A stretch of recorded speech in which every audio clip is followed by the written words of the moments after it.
네, 오늘 수요 저녁 예배 함께 모이진 못해도 예배 자리에 계신 우리 모든 성도님들 하나님의 크신 은혜가 있는 곳에 넘치시기를 간절히 축원합니다. 요즘 신천지의 여러 가지 모습들을 보면서 특별히 안타까움이 있습니다. 우리가 하나님 말씀을 제대로 잘 알지 못해서 그들의 논리에 잘못된 논리에 빠져가는 그런 모습들을 보는 거죠. 그런 점에서 우리가 하이델베르크 요리 문답을 공부하는 것은 굉장히 중요한 의미가 있다. 또 시의적절하다라고 말할 수 있는데 하이델베르크 요리 문답을 공부하다가 잠시 중단해 있었죠.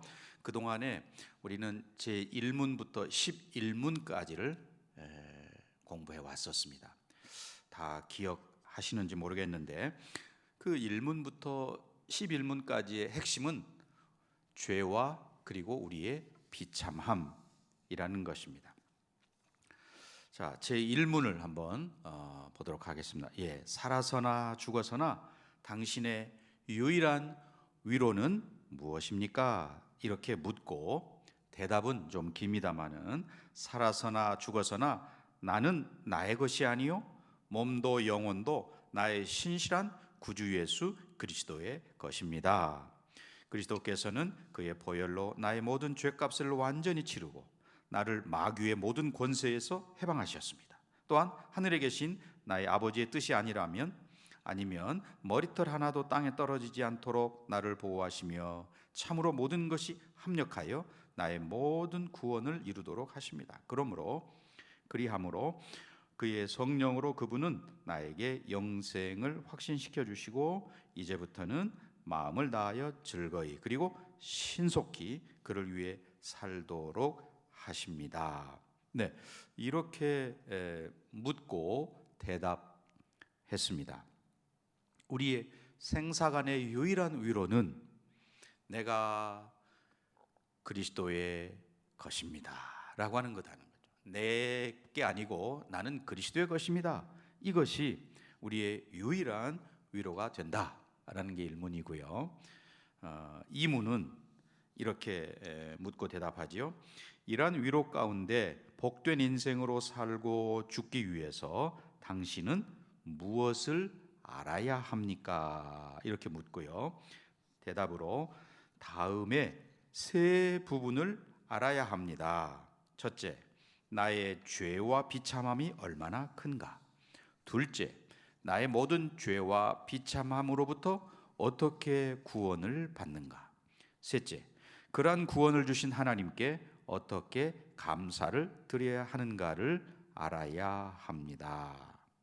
네, 이렇게 묻고 대답했습니다. 우리가 죄는 마땅히 하지 말아야 할 것을 우리가 하는 것을 죄라고 그러고요. 비참함은 내가 닿아야 할 곳이 지금 보이는데 도저히 도달할 수 없는 것, 그것을 비참함 이렇게 말하는데 이 죄와 비참함에서 건짐을 받았다라고 하는 게 우리에게 큰 위안이 된다는 것입니다. 3문을 보시면 당신의 죄와 비참함을 어디에서 압니까?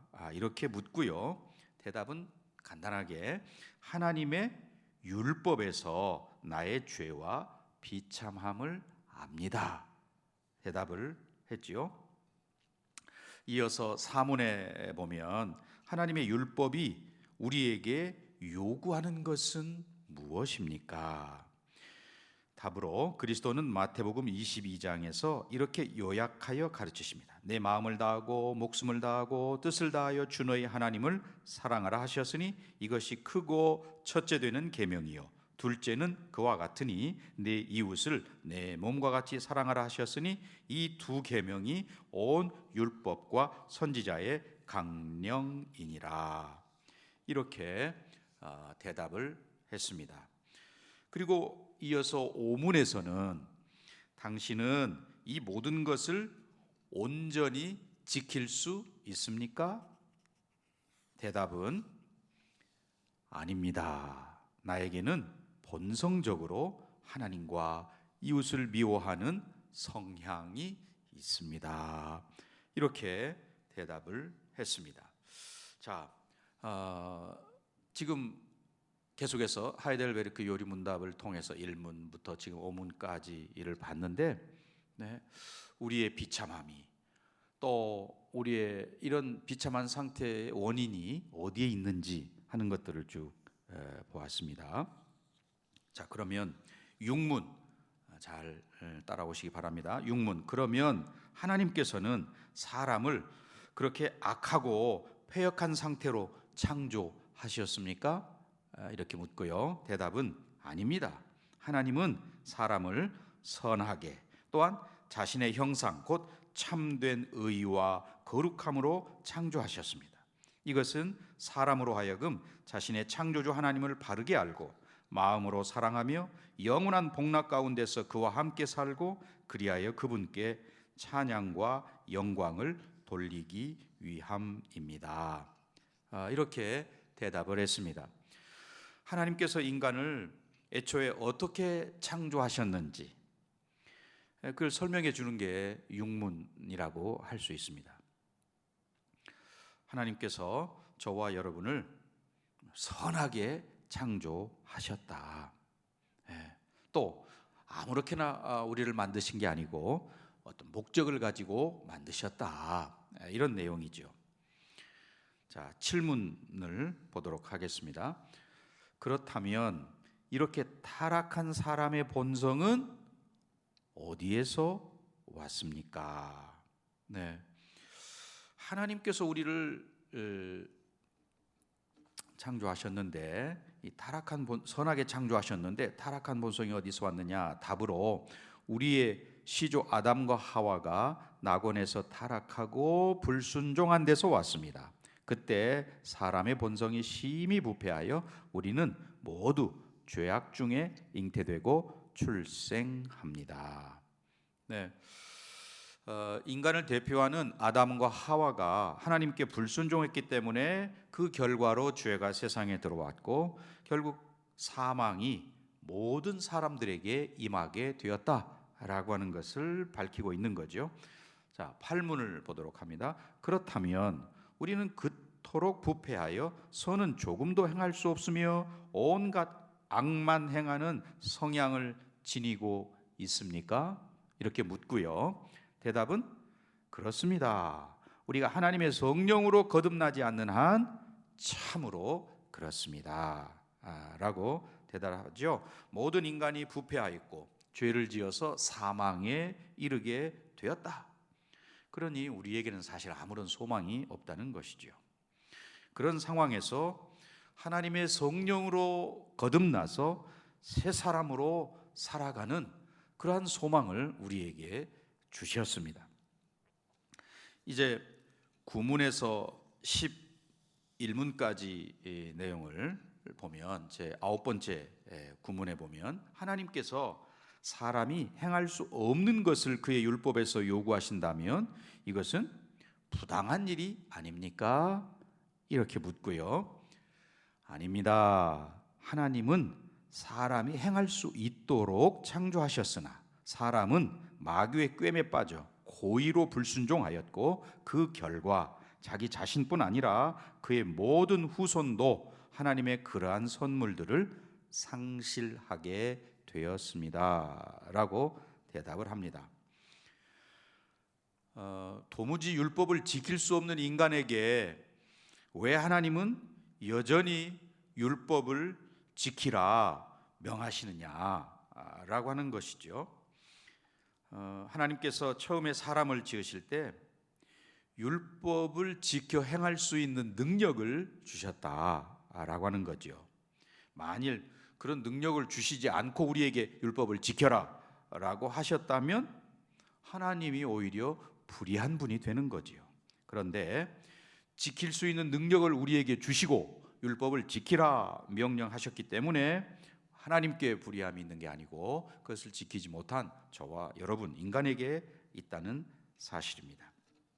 자, 신문 10번째 보겠습니다. 하나님께서는 그러한 불순종과 반역을 형벌하지 않고 지나치시겠습니까?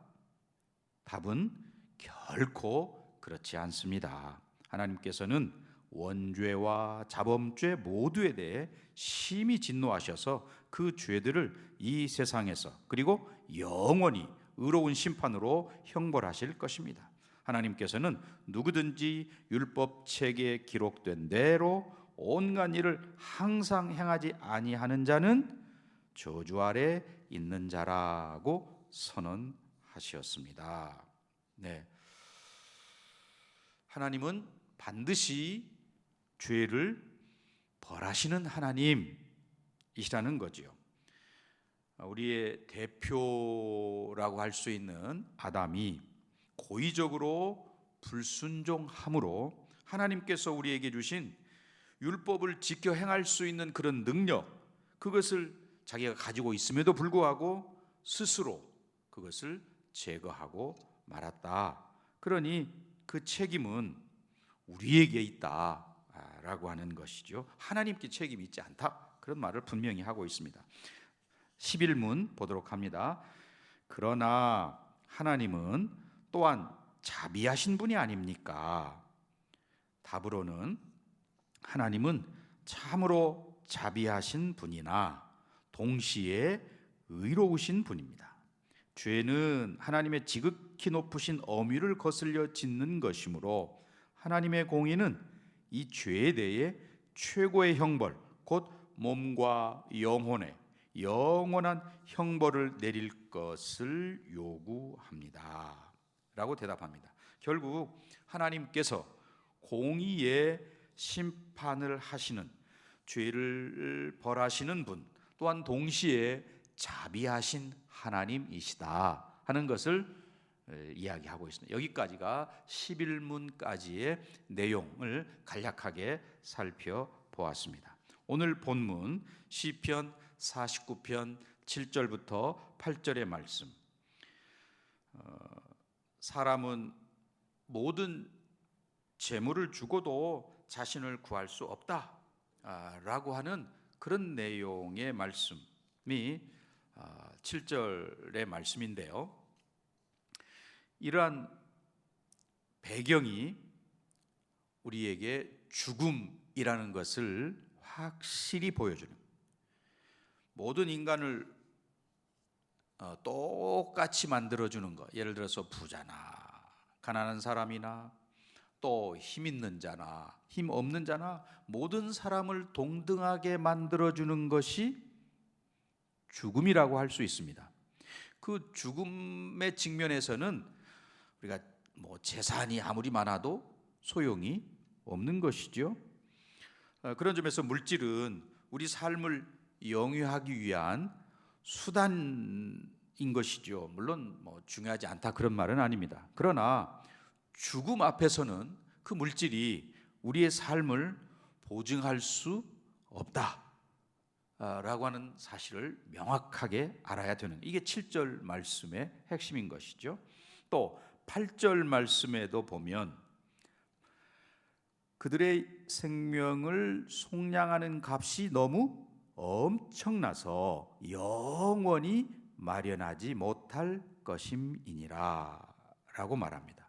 즉 구원은 돈으로 살 수가 없고, 이 문제에 대한 그런 여러 가지 탐구, 연구 이런 건 포기될 수밖에 없다라고 하는 게 오늘 본문의 말씀인데, 자 오늘 이 말씀과 오늘 12문, 오늘 제 12문을 공부하겠는데요, 12문을 보시면 좋겠습니다. 제 12문에 하나님의 의로운 심판에 의해 우리는 이 세상에서 그리고 영원히 형벌을 받아 마땅한데 어떻게 이 형벌을 피하고 다시 하나님의 은혜를 입을 수 있겠습니까?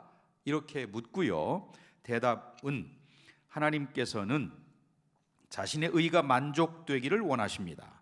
따라서 우리는 우리 스스로든 아니면 다른 이에 의해서든 죄값을 완전히 치러야 합니다. 자, 다시 한번 11문까지의 내용을 통해서 배운 것이 무엇입니까? 우리는 아담 안에서 다 타락을 했고 하나님 앞에서 죄인이기 때문에 하나님의 공의에 따라서 현세에서 그리고 영원한 지옥에서 형벌 받을 수밖에 없는 그런 사람들이다라고 하는 것을 배웠습니다. 그래서 이 12문에서 다시 그 이야기를 하면서 그러면 우리가 이러한 하나님의 진노와 형벌을 피하고 다시 하나님의 은혜를 입으려면 어떻게 해야 하는가라고 하는 것을 묻는 것이 12문입니다. 쉽게 말해서 구원받으려면 어떻게 해야 하느냐라고 하는 것인데요, 이 12문에서 구원을 형벌을 피하는 것 그리고 다시 하나님의 은혜를 입는 것, 이 두 가지 측면에서 설명을 합니다. 형벌을 피하는 것, 이것은 구원의 소극적인 면이라고 할 수 있겠지요. 다시 하나님의 은혜를 입는 것, 이거는 구원의 적극적인 면이라고 할 수 있을 겁니다. 형벌만 피했다고 해서 구원을 받은 게 온전한 구원을 받은 게 아니라는 거고요. 형벌은 피했지만 다시 하나님과 화목하는 일이 없다면 그것은 여전히 형벌 가운데 있는 것이다 하는 것입니다. 왜냐하면 하나님과 화목하지 못하는 것 자체가 형벌이기 때문에 그렇습니다. 가인을 예로 들어보면 이해가 쉽죠. 가인이 동생을 죽이고 나서 하나님께서 그에게 땅에서 저주를 받고 유리하는 자가 될 것이다 라고 벌을 내렸습니다. 그러니까 가인이 자신의 이 벌이 너무 중해서 자기가 길 가다가 다른 사람을 만나면 그 사람들이 자기 자신을 죽일 겁니다, 이렇게 하소연을 했습니다. 거기에 대해서 하나님께서는 가인을 죽이는 자는 벌을 7배나 받을 것이다 라고 하시면서 이 가인의 목숨을 보존해 주셨습니다. 여기서 가인은 자기의 죄를 회개하기는커녕 그 벌로 인해서 쫓겨나면서도 자기 목숨에 대한 미련을 버리지 못하고 있는 모습을 보게 됩니다. 사실 하나님 앞에서 쫓겨났다라고 하는 것 자체가 사망이고 형벌인데 가인은 그것에 대해서는 별로 관심이 없고 자기 육신의 생명을 보존하는 데만 관심을 기울이고 있는 거죠.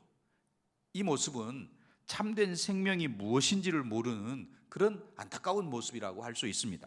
반대로 다윗의 우리가 경우를 보겠습니다. 다윗이 밧세바를 범하고 또 우리아를 죽인 후에 나단 선지자가 와서 책망을 하고 또 그 죄에 대한 하나님의 징벌을 이야기하니까 다윗이 자기의 죄를 실토하고 하는 거죠. 그때 나단 선지자가 하나님께서 당신의 죄를 사하셨으니 당신이 죽지 아니할 것입니다 라고 하고서 사실은 이게 죄가 사해졌다라고 하는 것을 선포하는 거죠.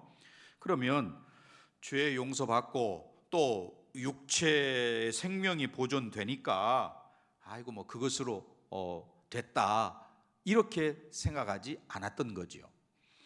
시편 51편 1절과 11절 말씀에 보면 다윗이 탄식하며 기도하는 내용이 나옵니다. 51편 1절에 보면 다윗의 시 영장으로 한 노래, 다윗이 밧세바와 동침한 후 선지자 나단이 저에게 온 때에 라고 말하고 11절 말씀에 보면 나를 주 앞에서 쫓아내지 마시며 주의 성령을 내게서 거두지 마옵소서 이렇게 기도했습니다. 다윗이 아까 앞에서 나단 선지자로부터 하나님께로 죄 사함을 받았고 또 육체 생명이 보존된다라고 하는 이야기를 들었음에도 불구하고 그가 다시 하나님의 호의를 입지 못한다면 그것이야말로 견딜 수 없는 것임을 그가 알아서 죄 용서 받은 것으로 다 됐다 이렇게 생각하지 아니하고 성령의 은혜 아래, 성령의 은혜를 힘입어서 하나님 앞에 서기를 간절히 소망하는 그런 기도를 하고 있음을 볼 수 있습니다. 가인은 하나님의 면전에서 쫓겨났어도 자기 생명만 유지되면 된다 이렇게 생각을 했는데, 다윗은 하나님의 면전에 다시 설 수 있기를, 다시 하나님의 호의를 덧입고 하나님의 은혜를 덧입기를 위해서 기도했다라고 하는 말입니다. 형벌만 면한다고 해서 다 된 게 아니고 하나님과 거룩한 교제가 회복되어야만, 즉 하나님의 그런 은혜를 다시 입을 때까지 나아가지 못하면 이거는 진정으로 회개한 것도 아니고 진정으로 구원받은 것도 아니다 하는 것입니다. 오늘 본 하이델베르크 제12문이 바로 그런 구원의 은혜를 말하고 있다. 어떻게 하면 하나님의 공의의 형벌을 피할 뿐만 아니라 다시금 하나님의 은혜를 입을 수 있느냐라고 하는 것이죠. 자, 12문을 다시 한번 보겠습니다. 12문을 보면 하나님의 공의로운 심판에 의해서 우리는 이 세상에서 그리고 영원히 형벌을 받아 마땅합니다. 그렇다면 우리가 어떻게 해야 이 형벌을 피하고 다시 하나님의 은혜를 입을 수 있겠습니까? 이렇게 묻지요. 대답은 뭡니까? 하나님은 자기의 공의가 어떻게 됩니까? 만족되기를 원하신다고 되어 있습니다. 따라서 우리는 우리 스스로든 아니면 다른 사람에 의해서든 죄값을 완전히 치러야 합니다. 우리가 구원받기 위해서는 하나님의 공의가 만족되어야 한다라고 하는 것이고요. 그 하나님의 공의가 우리에게 요구하는 게 있는데 그 요구 조건이 충족되어야 한다라고 말하고 있습니다. 다시 말해서 값을 지불해야 한다라는 말인데, 그 값이 지불되어야만 하나님 요구하시는 공의가 만족된다는 말입니다. 우리 스스로 지불하든지 아니면 다른 사람에 의해서 지불되든지 그 공의가 요구하는 값을 치러야만 우리가 하나님의 형벌을 피하고 다시 하나님의 은혜를 입을 수 있다. 자, 그러면 공의가 요구하는 바가 무엇입니까? 율법을 어겨 죄를 지었으면 그 죄에 대한 대가, 죄값을 치러야 되는 거죠. 그 죄값은 성경은 사망이라고 말합니다. 죄 지은 사람의 목숨을 요구한다는 거죠. 이 하이델베르크 12문은 인간이 하나님의 공의로운 심판을 면하고 또 구원받을 수 있는 길에 대해서 알려주려고 하는 것이다. 즉 예수 그리스도를 통한 구원의 길을 이야기하는 거죠. 하나님은 인간이 영원한 징벌을 받게 되었으므로 스스로는 하나님의 의에 원하는, 하나님의 의가 우리에게 요구하는 값을 치를 수 없다는 것을 알고 계십니다. 그래서 예수님께서 우리를 대신해서 십자가에서 피 흘려 죽으신 것이죠. 하나님께서 죄에 대한 심판을, 우리의 죄에 대한 심판을 예수님께 다 물으시고, 예수님은 하나님의 공의가 요구하는 죄값을 다 온몸으로 지불하셨다라고 하는 것이고요. 그래서 우리의 형벌과 또 비참함의 상태에서 우리를 벗어나게 하셨다 하는 것입니다. 예수님의 이러한 희생으로 말미암아 저와 여러분에게 이 죄가 전가되지 않도록 이렇게 해주신 예수님의 대속의 은혜 얼마나 크고 감사한가라고 하는 것이죠. 그런 점에서 예수님께서 우리의 죄에 대한 형벌을 다 담당해 주심으로 하나님의 의를 충족해 하시고 우리에게는 다시 하나님의 은혜를 입을 수 있게 해 주셨다라고 하는 것이 얼마나 크고 감사한 일인가 하는 것이죠. 그런 점에서 오늘 우리 모두는 중보자이시면서 우리의 구원자이신 예수 그리스도께 감사하는 저와 여러분, 그리고 오늘 예수님으로 인해서 우리 모두는 하나님의 심판을 면하게 되었고 구원의 길에 섰으며 늘 하나님의 은혜를 힘입는 거룩한 백성이 되었습니다 라고 하는 것에 대해서 늘 기뻐하고 감사하는 저와 여러분, 우리 모두가 되시기를 간절히 축원합니다. 오늘 말씀을 통해서 깨달은 바대로 예수님의 그런 은혜, 하나님께서 요구하시는 하나님의 공의를 예수님이 몸으로 충족해 하심으로 우리는 형벌을 면하고 하나님의 심판을 면하고 다시 하나님의 은혜를 덧입게 하신 이 놀라운 은혜와 사랑에 감사하는 우리 모두가 되시기를 주님의 이름으로 간절히 축원합니다. 아멘. 기도하시겠습니다. 함께 기도하시죠. 기도의 제목을 가지고 기도하겠습니다.